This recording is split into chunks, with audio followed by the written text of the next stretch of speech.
Going on, guys? This is the week 10, I believe the week 10. Yeah, week 10 recap video.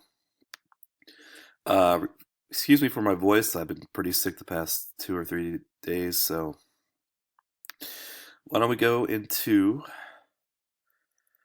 the recap? So why don't we go bottom to top? Dre's team has now launched himself into the top position in the league.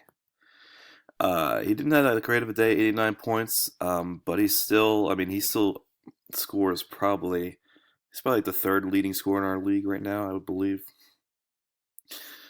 Um, he did this with Amari Cooper and his Oakland quarterback, or basically his Oakland players on a bye week. Gordon and Freeman didn't have that great of a day, and he still won. So this is an important game for Dre because his team kind of underperformed, and he still won. Those are games you have to win to be, top couple teams in the league. Your team's not going to put up 100 points every week unless you're George. But um, you got to win some. You got to get some luck. You got to get some luck, and um, basically, when you score 70 or 80 points, you still get a win. So Mang, he let's see, McCoy was on a bye. He didn't start Doug Martin, which is surprising. Um, and he did better than Giovanni Bernard and Stewart. Michael Thomas, who's been traded around for a couple days now, he's on Meng's team and he put up 0 points, and nothing really else stands out. So that was a decent game.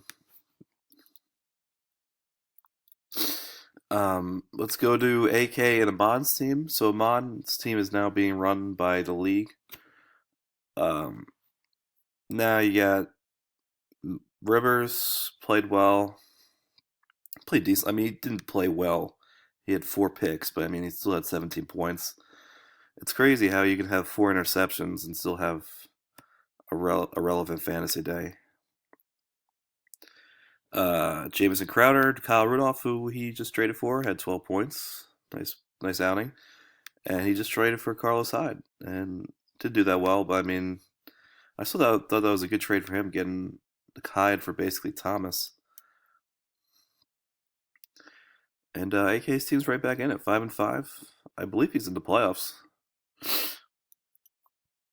We gotta look at the projected playoff bracket. Now let's go to Mosen and SN's team. I thought this was a really good game.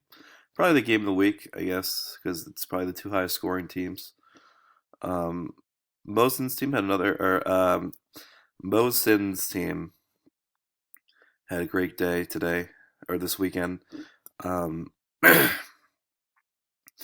Ezekiel Elliott, I mean, the guy's a beast. I mean, he's definitely, I mean, probably the best two fantasy players played against each other today. Uh, David Johnson's had another great day. And he's got some tough matchups coming up. Minnesota's a tough matchup, and Atlanta has a decent run defense. But once then he gets to Miami, New Orleans. But if SM makes it to the championship game, look out, because Seattle's got a good run defense. That'll be tough for him. Um, let's see. Evans, things have been going downhill for Evans ever since I traded him. Didn't have that good of a game. Didn't have that good of a game this week, and then he's getting a lot of heat for kneeling for the national anthem because of Trump. So I'm sure I had a lot to do with that. Baldwin, who he just traded for, had 24 points, 3 touchdowns. Baldwin did this last year, so I don't know why whoever traded him did, because Baldwin had like a historic run with like 7 straight weeks towards the end of last year, where he had like 11 or 12 touchdowns. Won a lot of people leagues. So got Yates on the comeback now. We got Yates, 3-7. I would like to see where he's at, but he's definitely he's in the picture. He's only a game back of Gunn now. I believe Gunn's still out. Uh, so yeah, Brown and Odell had 35 points. That's obviously what he needs. His tight end picked him up 14. Howard, he has Howard and Jay Ajayi and Dak. This is a good team, really is. I mean, if he can get lucky. I mean, not lucky, but if he can start, putting up a lot of points, he gets a little help from other teams. I think he could still make the playoffs. I think I said that a couple weeks ago. Where I was like, he can still make the playoffs. Gunslinger, tough week for him. Had to start Carson Palmer. I believe if he still had Wilson and he started Wilson, he would have won. Same thing if he started. He sat Brady. Like, that was a good decision too, but wow. Sorry.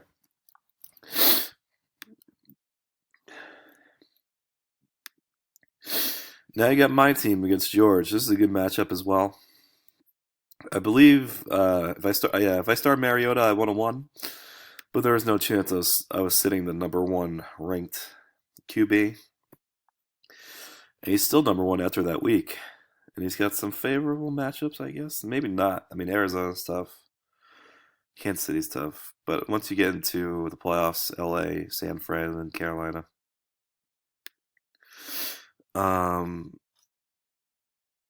Gurley, I was watching that Jets game. I didn't expect him to do much, but he still put up 7, which I guess is pretty good for him. I traded for him because I liked his basically all of his matchups coming up except for Seattle. New England doesn't have that good of a run defense. Miller, like I said, I've always been saying, add a touchdown to him, and he's having a great season, but hasn't been getting the touchdowns. He's still the 12th ranked running back.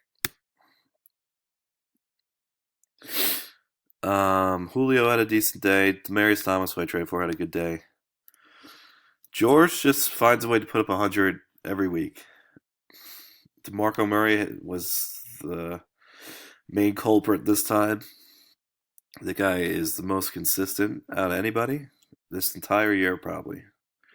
It's insane. DeMarco Murray has been probably one of the picks of the year. Jordy Nelson, great day. And Breeze, Breeze always puts up. He's the second-ranked quarterback. So hey, yeah, his team's scary, it really is. I dropped James Starks, and now it looks like he's the starting running back again. Let me see what time we got.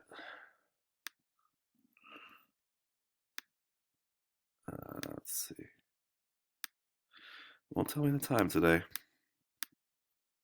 I guess we'll have to guess.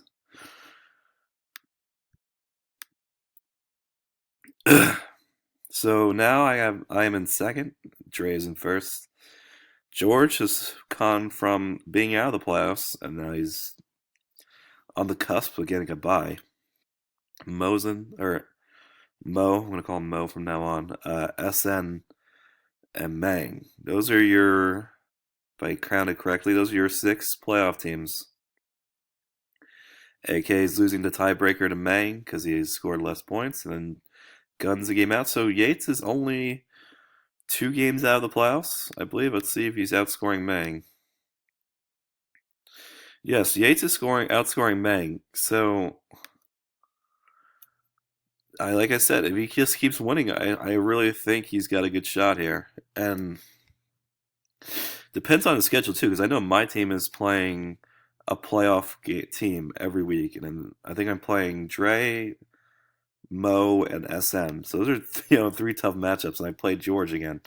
So I'm guessing Yates doesn't. Maybe if he plays Amon again, maybe he plays someone like AK, who teams against he could win against, and teams that he needs to beat. I think a matchup against Mang would help him. So basically, I don't think this might have not changed. Maybe it has. I don't know. Well, Dre's number 1 now, and then you got Mo and Mang. Or no, that's sorry, that's George and Mang, and then Mo and SN. So those are the standings. So matchups this week we have Amon and Gun, me and SN, Mang and AK. So that's a big game for both of those guys. Very big game. Mo and Yates. That's a really good game too. And Dre and Matthew. So we got really good matchups this week. Every game really has playoff implications, even this one, because Gun needs to win. All right, so I think that's it, guys. My voice is in terrible shape. Sorry about that. Hopefully next week I'll be okay. Hopefully by tomorrow I'll be okay because I have a presentation to do. Um, and hopefully within the next couple weeks, be on the lookout for a draft recap video. Basically, just me looking through the the good picks, the bad picks, that type of thing. Kind of waiting because I'm kind of don't want to make it too soon. We still got a good part of the season left. People can still break out. So maybe that might be at the end of the regular season. Maybe it'll be a week before. I don't know. We'll see. That's it, guys. Thanks for watching, and have a good week.